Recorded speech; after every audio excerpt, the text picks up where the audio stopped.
بسم اللہ الرحمن الرحیم۔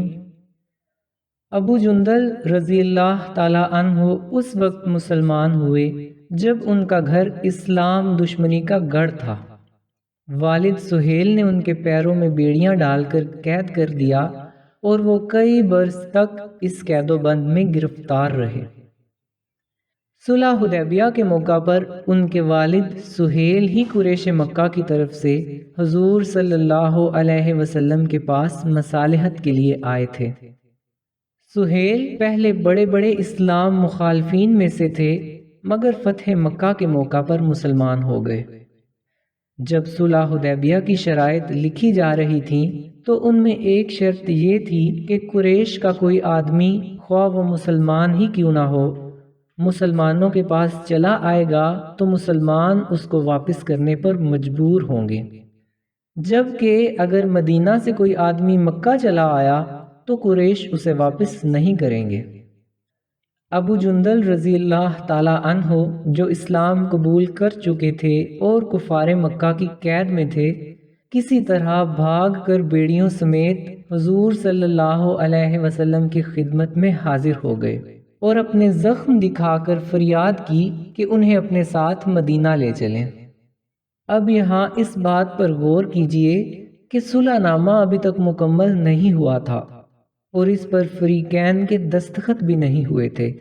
لیکن عہد کی پاسداری کا یہ عالم تھا کہ حضور صلی اللہ علیہ وسلم نے سہیل کے کہنے پر ابو جندل رضی اللہ تعالی عنہ سے ہمدردی کے باوجود انہیں سہیل کے حوالے کر دیا اور فرمایا کہ ابو جندل صبر و ضبط سے کام لو، خدا تمہارے اور دوسرے مظلوم مسلمانوں کے لیے کوئی راستہ پیدا کر دے گا۔ ابو جندل رضی اللہ تعالی عنہ کی فریاد اور قریش کا ظلم دیکھ کر مسلمانوں کے اندر جوش اور طیش تو پیدا ہوا مگر حضور صلی اللہ علیہ وسلم کا حکم سمجھ کر ضبط کر گئے۔ ادھر ابو جندل رضی اللہ تعالی عنہ جب زندان مکہ پہنچے تو آپ رضی اللہ تعالی عنہ نے زندان میں ہی دین حق کی تبلیغ شروع کر دی۔ وہ اس طرح کہ جو کوئی ان کی نگرانی پر مامور ہوتا وہ اسے توحید کی خوبیاں سناتے، اللہ کی عظمت و جلال بیان کر کے ایمان کی ہدایت کرتے اور خدا کی قدرت کہ ابو جندل رضی اللہ تعالی عنہ اپنے سچے ارادے اور سعی میں کامیاب ہو جاتے اور وہ شخص مسلمان ہو جاتا۔ قریش اس دوسرے ایمان لانے والے کو بھی قید کر دیتے۔ اب یہ دونوں مل کر تبلیغ کا کام اسی قید خانے میں کرتے۔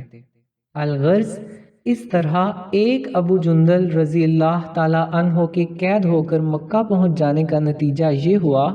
کہ ایک سال کے اندر تقریباً 300 اشخاص ایمان لے آئے۔ قارئین، نبی کریم صلی اللہ علیہ وسلم نے وقتی طور پر ابو جندل رضی اللہ تعالی عنہ کو کفار کے حوالے کرنے کا جو فیصلہ کیا تھا اس وقت بظاہر وہ صحیح معلوم نہیں ہوتا تھا، لیکن اس کا کتنا فائدہ ہوا کہ ایک ابو جندل رضی اللہ تعالی عنہ کی وجہ سے 300 اشخاص مسلمان ہو گئے۔ صلح حدیبیہ کے موقع پر تمام شرائط بظاہر مسلمانوں کے خلاف تھیں اور صحابہ کرام اس پر ناخوش تھے، مگر ایسی کیا مصلحت تھی اور آگے چل کے یہی شرائط کس طرح مسلمانوں کے لیے انتہائی فائدہ مند ثابت ہوئیں، یہ جاننے کے لیے صلح حدیبیہ کے موضوع پر ہماری ویڈیو دیکھیے جس کا لنک ڈسکرپشن میں موجود ہے، اور اسی ویڈیو میں ابو جندل رضی اللہ تعالی عنہ کے کفار سے آزاد ہونے کا دلچسپ واقعہ بھی موجود ہے۔